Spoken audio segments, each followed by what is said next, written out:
Hi hello welcome to all. आप सभी लोगों का स्वागत है N K Mittal law classes के ऑफिशियल यूट्यूब चैनल पे। आज हम लोग एग्रीकल्चर इनकम के बारे में बात करने वाले हैं कि एग्रीकल्चर इनकम क्या होती है। आप इसके बारे में बहुत सारी चीज़ों को आज सीखेंगे। तो सबसे पहले एक छोटा सा रिक्वेस्ट होगा, प्लीज़ चैनल में आगे बढ़ने से पहले आप लोग चैनल को सब्सक्राइब करके अपना प्यार और सपोर्ट हमें दिखा दीजिएगा। तो सबसे पहले एक बात ध्यान रखिएगा, एग्रीकल्चर इनकम जो आपकी होती है ये इनकम टैक्स के तहत एग्जेम्प्ट होती है, मतलब इस पर टैक्स नहीं लगता, ये टैक्स की लाइबिलिटी के दायरे में नहीं आती। अगर आपकी कोई एग्रीकल्चर इनकम हो रही है तो उस पर कोई भी आपको टैक्स देने की आवश्यकता नहीं पड़ेगी। अब सबसे पहले हम लोग ये समझ लेते हैं कि एग्रीकल्चर इनकम किस इनकम टैक्स के हेड के तहत एग्जेम्प्ट है। तो एक बात मैं बता दूं, इनकम टैक्स एक्ट के अकॉर्डिंग इसका सेक्शन आता है सेक्शन 10 सब क्लोज 1। इसके अकॉर्डिंग आप लोगों की अगर एग्रीकल्चर से कोई भी इनकम है तो वो होगी सर एग्जेम्प्ट, मतलब नो टैक्स। ठीक है, ओके। अब सबसे पहले आप लोग अब ये भी समझ लीजिए सर, इसके अलावा हम लोगों को जो एग्रीकल्चर इनकम डिफाइन करी गई है वो किस सेक्शन में तहत डिफाइन करी गई है। तो आपको एग्रीकल्चर की जो इनकम है ये आप लोगों को जिस एक्ट के तहत बताई गई है वो एक्ट कौन सा है, वो है इनकम टैक्स एक्ट। और उसका कौन सा सेक्शन है, तो उसका सेक्शन रहेगा आप लोगों का 2 सब क्लोज 1A। इसमें आप लोगों को एग्रीकल्चर इनकम की डेफिनेशन दी गई है, किन चीज़ों को एग्रीकल्चर इनकम माना जाता है ये बताया गया है। तो आपको बेसिक बात समझ में आ गई, इनकम टैक्स एक्ट के तहत ही हमारी सेक्शन 10 के अकॉर्डिंग इनकम टैक्स में एग्रीकल्चर इनको एग्जाम्प्ट बताया गया है। और कौन सी इनकम एग्रीकल्चर में आएंगी किस में डिफाइन करा गया है, सेक्शन 2 सब क्लोज 1A के तहत डिसाइन करा गया है। तो यहाँ तक आप लोगों को कोई दिक्कत जैसी स्थिति नहीं है। अब सबसे पहले हम लोग ये समझ लेते हैं सर कौन सी इनकम्स आप लोगों की एग्रीकल्चर इनकम है, मतलब वो कौन सी इनकम होंगी जो मेरी एग्रीकल्चर के तहत आती हैं और वो क्या हैं। तो आप लोग चाहें तो इसमें नोट भी कर सकते हैं मेरे साथ में। ये 3 पार्ट आपके बनेंगे। सबसे पहला पार्ट, कोई भी रेंट या रेवेन्यू, रेंट या रेवेन्यू जो भी आपको जमीन से होता है। ठीक है, अब मैं इसको समझा देता हूं। जैसे मान लो आपने एक जमीन दे दी कि किसानों को आप लोग उस पर खेती करो, ठीक है। तो भाई जब वो आपको खेती कर रहे हैं किसान जमीन पे, तो ओके, तो वो आपको रेंट देंगे, तो आपकी जो इनकम है एग्रीकल्चर इनकम मानी जाएगी क्योंकि आपने जो खेती के लिए जमीन दी है। दूसरा, मान लो आप ही किसान हो, आपने अपनी जमीन पे पत्ता गोभी उगाया और उसे बेच दिया, तो अब आप लोगों की ये जो इनकम होगी ये भी एग्रीकल्चर इनकम मानी जाएगी। मतलब अगर आप अपनी लैंड से रेंट ले रहे हैं लेकिन एग्रीकल्चर पर्पस के लिए ही रेवेन्यू ले रहे हैं, मतलब खुद ही कमा रहे हैं, खुद ही काम कर रहे हैं, तो ये जो इनकम है ये आप लोगों की क्या है, ये एग्रीकल्चर इनकम मानी जाएंगी। सबसे पहली बात क्लियर हो गया होगा। चलिए अब दूसरे पार्ट पे बात करते हैं, दूसरा क्या है। तो आप लोग चाहो तो नोट्स में भी बना लेना, मैं पहले तीनों लिख दे रहा हूं कि किन तीनों को एग्रीकल्चर इनकम माना जाता है ना। और फिर उसके लिए क्या क्या इंपॉर्टेंट है, फिर हम उसकी कैलकुलेशन भी सीखेंगे, लेकिन पहले आप बेसिक से समझते चलो। और प्लीज़ अपने दोस्तों को भी आप शेयर कर सकते हो कि अगर लगे आप लोगों को समझ में आए तो, ठीक है ना। चलिए,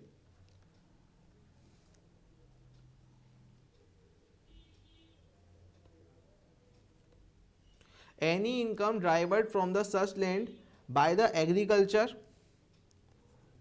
or from processing of agriculture produce।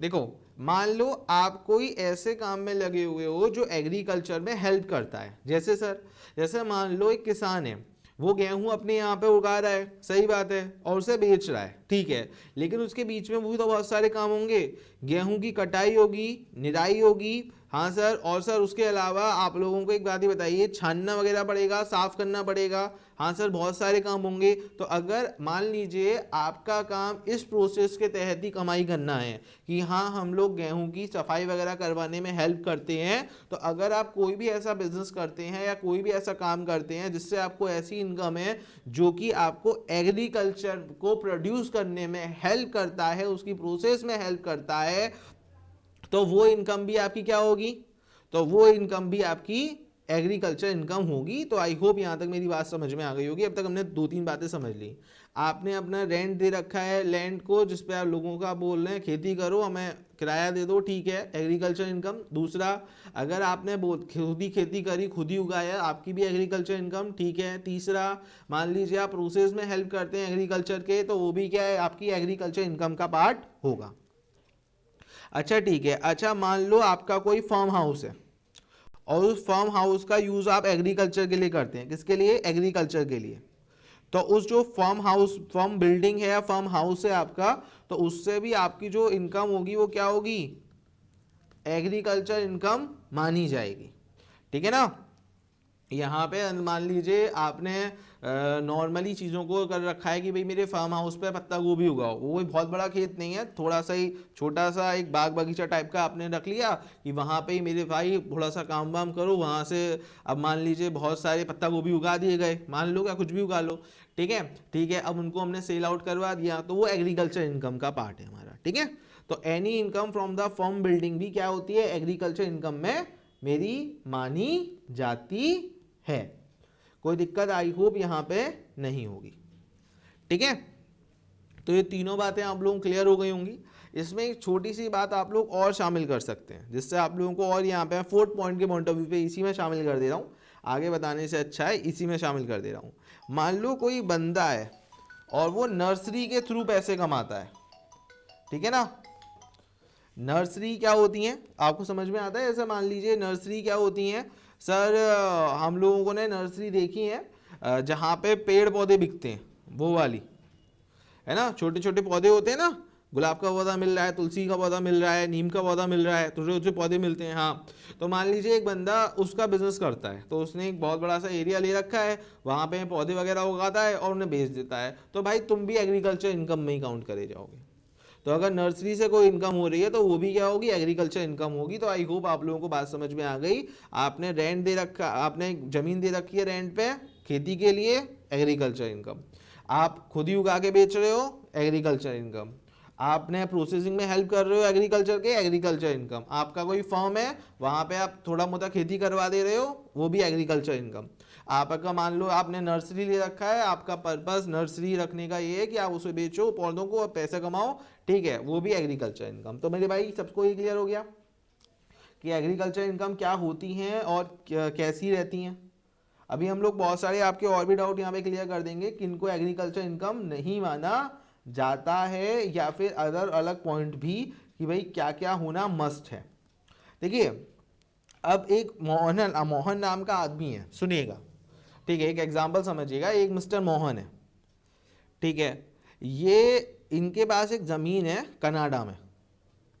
अच्छा ठीक है, वहाँ पे खेती वेती करवाते हैं। अच्छा, तो इनको इनकम होगी, तो क्या वो एग्रीकल्चर इनकम होगी? बताइए। तो अब सबसे पहले कुछ कंडीशन सेटिस्फाइड करनी चाहिए इनको फॉलो करने के लिए। सर कंडीशंस क्या हैं? अब सबसे पहले अगर आपकी एग्रीकल्चर इनकम बन रही है अब आपको मैंने अब मेंशन दे दिए कि भाई ये वाली इनकम ही एग्रीकल्चर इनकम है। कोई रेंट में चल रहा है, आपको ज़मीन को दे के एग्रीकल्चर के लिए रेवेन्यू मिल रहा है, खुद ही बेच रहे हो, खुद ही कमा रहे हो, मतलब खुद ही उगा रहे हो, खुद ही बेच रहे हो, प्रोसेसिंग में हेल्प कर रहे हो, नर्सरी है या आपकी फार्म बिल्डिंग से मैं कुछ आपने उगाया और बेच दिया, ठीक है। लेकिन आप लोगों की सबसे पहली इसकी कंडीशन है वो लैंड हिंदुस्तान में होना चाहिए। ठीक है ना। ऐसा नहीं है कि हिंदुस्तान के बाहर होगा तो आप बोल दोगे ना, आपका वो कहां पे सिचुएशन होना चाहिए? सर इंडिया में। ऐसा नहीं हो सकता कि आपका वो बाहर सिचुएटेड हो और आप बेच दो। कहां होना चाहिए? इंडिया में होना मस्ट है। इंडिया के बाहर होगा गड़बड़ हो जाएगी, मना हो जाएगा ना, नो। ठीक है ना। इनकम कहां से आनी चाहिए? इनकम जमीन से होनी चाहिए। ऐसा नहीं है कि आपने जमीन पे वहां पे फैक्ट्री बना दिया अब आप ले रहे हो, नहीं नहीं, वो थोड़ी ना एग्रीकल्चर इनकम है ना। खेती वेती पे कुछ काम करो और फिर आप उगाओ, तो वो आपकी एग्रीकल्चर इनकम है। मेहनत वाला हिसाब होना चाहिए, ध्यान रखिएगा। अभी मैं कुछ और बातें भी आपको समझाऊंगा इसमें कि कौन सी एग्रीकल्चर इनकम नहीं होती हैं, लेकिन सबसे पहले ये चीज़ें जो मस्ट हैं कि जो ज़मीन से जुड़ा होना चाहिए, और इसके अलावा उसका जो लैंड है वो कहाँ पर सिचुएटेड होना चाहिए, इंडिया में सिचुएटेड होना चाहिए, ठीक है। और जो थर्ड वन कंडीशन है, जो लैंड है वो किसके लिए यूज होना चाहिए, एग्रीकल्चर पर्पज से यूज होना चाहिए और किसी पर्पज से नहीं। जो मैं अभी बोल रहा था कि मैंने उस लैंड पे फैक्ट्री बना दी तो एग्रीकल्चर इनकम नहीं रह जाएगी, ओके। वो ओनली एग्रीकल्चर पर्पज के लिए यूज होना चाहिए और किसी भी पर्पज के लिए नहीं। चलिए, आप लोगों को अब कंडीशंस तक का मामला सारा समझ में आ चुका होगा, किसी को कोई दिक्कत यहाँ पे नहीं होगी। अच्छे से क्लियर होगा कि वो इंडिया में होना चाहिए, एग्रीकल्चर पर्पस का पर्पस होना चाहिए और लैंड से यानी कि ज़मीन से उसकी कमाई होनी ज़रूरी है, ठीक है। ठीक है, अब सबसे पहले हम लोग आगे भी बातें सीखेंगे। सर पार्शली भी एग्रीकल्चर इनकम होती है, लेकिन सबसे पहले हम लोग ये सीख लेते हैं नॉन एग्रीकल्चर इनकम क्या होती हैं। मतलब बोले तो जिनको आप एग्रीकल्चर इनकम नहीं मानते हैं तो वो नॉन एग्रीकल्चर इनकम आपकी मानी जाएंगी, ठीक है। देखो अभी तक हम लोगों ने क्या क्या सीख लिया है नॉन एग्रीकल्चर इनकम में, आगे बढ़ने से पहले ये देख लेते हैं। हम लोगों को ये बताया हमारी एग्रीकल्चर इनकम एग्जैम्प्ट होती है, किस सेक्शन के अकॉर्डिंग होती है ये मैंने आपको बता दिया। एग्रीकल्चर इनकम किस सेक्शन में डिफाइन है ये मैंने आपको बता दिया। एग्रीकल्चर इनकम में क्या क्या आता है ये भी मैंने आपको बता दिया। एग्रीकल्चर इनकम में मानी के लिए कंडीशंस क्या होंगी मैंने बता दिया। अगर मान लो आपकी ज़मीन विदेश में है तो वो एग्रीकल्चर इनकम का पार्ट नहीं है आपकी फिर, ठीक है ना, ओके। ठीक है, नॉन एग्रीकल्चर इनकम में अब क्या क्या आएगा उसको हम लोग देख लेते हैं। देखिए एक बात सुनिएगा, एग्रीकल्चर इनकम आपकी तभी मानी जाती है जब आप कुछ मेहनत करते हैं। अच्छा मान लीजिए जंगली घास उग गई है आपकी ज़मीन पे, आपने उसे बेच दिया। अब जंगली घास को मान लो आपने बेच दिया तो वो आपकी एग्रीकल्चर इनकम नहीं है, क्योंकि उसको उगाने के लिए आपने मेहनत नहीं करी है, ठीक है ना। जैसे अब मैं यहाँ पे लिख देता हूँ, जैसे आपको कोई इनकम हो रही है फॉरेस्ट से। अब मुझे ये बताओ जंगल बनाने में आप कोई मदद करते हो? नहीं सर, खेती बाड़ी में होती है, जंगल बनाने में तो कोई मदद नहीं होती है। आपको वाइल्ड ग्रास, जंगली घास जो हर जगह उग जाती है, ऐसा है कि इंसान उसके लिए मेहनत नहीं करता लेकिन वो उग जाती है, ठीक है ना। और या फिर ऐसा कोई भी फ्लावर या फ्रूट जो कि विदाउट ह्यूमन इफेक्ट आ गया अपने आप ही, विदाउट ह्यूमन इफेक्ट। अगर आपने ह्यूमन इफेक्ट कराया तो आपने एग्रीकल्चर इनकम करी है, भाई आपने गोभी उगाने के लिए मेहनत करी, अब अपने आप उग गई तो फिर वो नहीं मानी जाएगी। आपका एफर्ट दिखना जरूरी है, बिना एफर्ट के तो कोई इनकम एग्रीकल्चर इनकम फिर होगी ही नहीं, वो एग्रीकल्चर इनकम नहीं है फिर, ठीक है ना। अच्छा जैसे मान लो आपने क्लेम करा समुद्र से हम नमक निकालते हैं, नहीं नहीं नहीं, वो एग्रीकल्चर इनकम नहीं मानी जाती, तो वो इनकम आपकी एग्जेम्पशन में नहीं जाएगी कि भाई आपकी जो आप ज़मीन से वो समुंदर से आप लोग क्या निकाल रहे हैं, नमक निकाल रहे हैं, तो हमको एग्रीकल्चर इनकम दे दो, नहीं है, नो। तो income from the salt produce by the floating the land with the sea water, वो एग्रीकल्चर इनकम नहीं है, ठीक है, हाँ है ना, ठीक है। आई होप सो मेरी बात समझ में आ गई होगी यहां तक। मान लो आपको कोई डेयरी फार्मिंग है, मतलब आपका दूध निकालने का धंधा है, डेयरी फार्म है आपका, तो वो इनकम क्या एग्रीकल्चर इनकम में मानी जाएगी? नहीं, दूध वूध धोना ये वाली इनकम एग्रीकल्चर इनकम नहीं होती। अच्छा मान लो आप फिशरमैन हो, तो वो भी इनकम एग्रीकल्चर इनकम नहीं होती, ठीक है ना। ये अगर आप फिशिंग वगैरह का बिजनेस करते हो, यू आर अ फिशरमैन, तो आप बोलो नहीं हमारी इनकम की एग्रीकल्चर इनकम में डाल दो, तो ये एग्रीकल्चर इनकम नहीं होगी, ठीक है ना। अच्छा मान लो आपने रेंट पे दे रखा है अपना ज़मीन वगैरह को, और होता क्या है कभी कभी जो किसान है वो बोलता है हम थोड़ा लेट अपना रेंट दे पाएंगे, तो आपने बोला हमें इंटरेस्ट दे दो, आप उस रेंट पे फिर इंटरेस्ट दे दो, तो भाई इंटरेस्ट अगर वो देगा तो ये बताओ इंटरेस्ट कमाने के लिए आपने कोई मेहनत करी क्या? नहीं करी, तो वो भी एग्रीकल्चर इनकम में नहीं आएगी। ये रेंट किसका है? फॉर एग्रीकल्चर पर्पस के लिए उसने जो ज़मीन ली है उसका है, ठीक है ना, एग्रीकल्चर लैंड का है, कहीं कुछ और समझ लो कि रेंट कहीं पे रेंट हर किसी का रहता है, नहीं नहीं, ठीक है। तो वो आप लोगों का ये वाला पार्ट इसमें बन जाएगा। तो पहले ये बताइए यहाँ तक कोई दिक्कत तो नहीं है? अच्छा मान लो आप मिट्टी से, क्योंकि मिट्टी को पता होगा शायद आप में से बहुत सारे लोगों को, जो मिट्टी होती है उसे जलाकर तपाकर उससे ईंटें बनाई जाती हैं।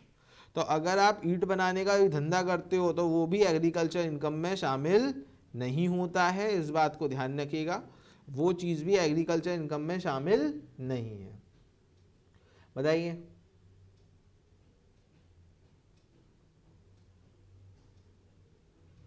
डन। तो यहां तक आप लोगों को सब बातें समझ में आ रही हैं? हाँ है ना? ठीक है। अच्छा, अगर मान लीजिए माइंस वगैरह से कोई इनकम हो रही है, उसमें रॉयल्टी का पार्ट आ जाता है। माइंस वगैरह, जो माइंस होती है ना, कोयला वोला निकालने वाली माइंस या दूसरी माइंस हो सकती हैं, तो उसमें रॉयल्टी वगैरह का पार्ट आ जाता है मेरे भाई।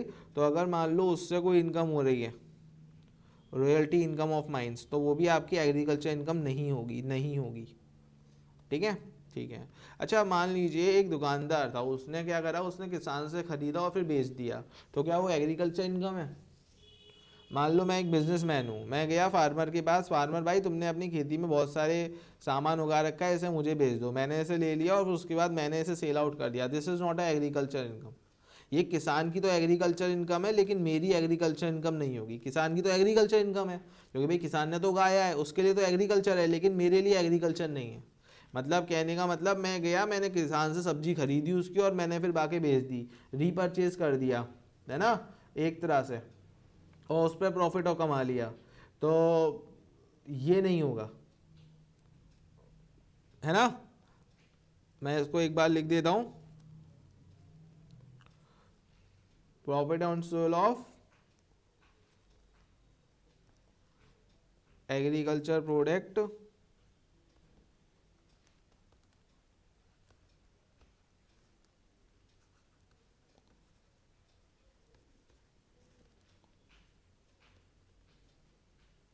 Purchase by SSC. मतलब मैंने एक से खरीदा और दूसरे को फिर उसके बाद मैंने आपसे खरीद लिया और फिर उसके बाद उसे दुकान में जाके बेच दिए, तो ऐसे नहीं चलेगा, है ना। जो उगाता है केवल उसी के लिए एग्रीकल्चर इनकम होती है। अब उसके बाद उसने उसे बेच दिया, किसान से मैंने सारा माल खरीद लिया, ठीक है। अब उसके बाद मैं गया और मैंने थोड़ा दिमाग लगाया और उसको थोड़ा फ़ायदा करके औरों को बेच दिया, तो ये नहीं है मेरी एग्रीकल्चर इनकम हो जाएगी। किसान की एग्रीकल्चर होगी, मेरी एग्रीकल्चर इनकम वो नहीं मानी जाएगी, है ना।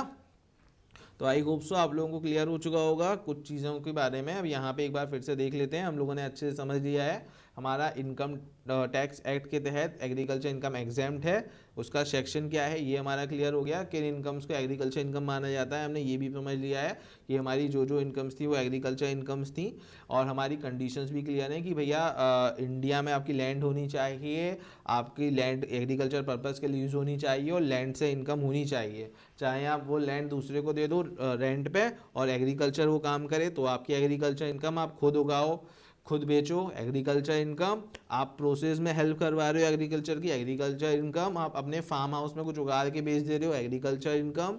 आप नर्सरी वगैरह के पौधे लगाते हो और उसको बेचते हो, एग्रीकल्चर इनकम। ठीक है। क्या इनकम एग्रीकल्चर नहीं है? अगर आप ईंट बनाते हो, अगर आप डेयरी का काम करते हो, अगर आप फिश बेचने का काम करते हो, आप वाइल्ड ग्रास को बेच दे रहे हो, या फिर आपका रेंट बकाया था बिकॉज ऑफ किसान पे, तो आपने उस पर इंटरेस्ट ले लिया, या फिर आपने दोबारा से किसान से परचेज करके फिर मार्केट में जाके बेच दिया, तो किसान की तो एग्रीकल्चर इनकम होगी, ऑब्वियसली बात है, लेकिन आपके लिए वो एग्रीकल्चर इनकम फिर नहीं होगी। ठीक है। तो ये सभी बातें आई होप सो आपको क्लियर हो गई होंगी। और अभी हम लोग इसका पार्ट 2 भी लाएंगे, जिसमें हम लोग आपसे बात करेंगे किस बारे में। सर हम इस बारे में आपसे बात करेंगे कि ये जो आप लोगों की एग्रीकल्चर इनकम है, ये कभी कभी एक इंसान ऐसा भी होता है जो हो सकता है दूसरे बिजनेस में भी लग रहा हो और साथ में उसको एग्रीकल्चर में लग रहा हो, तो उसको पार्शली एग्रीकल्चर इनकम आ रही हो, है ना, फुल्ली नहीं, पार्शली आ रही हो, तो हम उसकी कैलकुलेशन कैसे करेंगे और उसको कैसे निकाल लेंगे। अगर आपकी एग्रीकल्चर इनकम है तो भैया सीधी सीधी आपकी वो इनकम क्या होगी, सर वो इनकम मेरी क्या होगी, एग्जेम्प्ट होगी। लेकिन पार्शली वगैरह के इसमें कैसे क्या रहेगा, तो उसको हम सीखेंगे। तो इसकी हम बात करेंगे अपने पार्ट 2 के वीडियो में। तो प्लीज़ हमारे चैनल को सब्सक्राइब कर लीजिएगा, जिससे आप लोगों को हमारे वीडियोज़ की नोटिफिकेशन भी मिल जाए और हम लोगों के साथ आप बने रहें, जिससे आप अपडेट रहें। चलो, थैंक यू सो मच आप सभी लोगों के प्यार और सपोर्ट के लिए बहुत बहुत धन्यवाद। Thank you.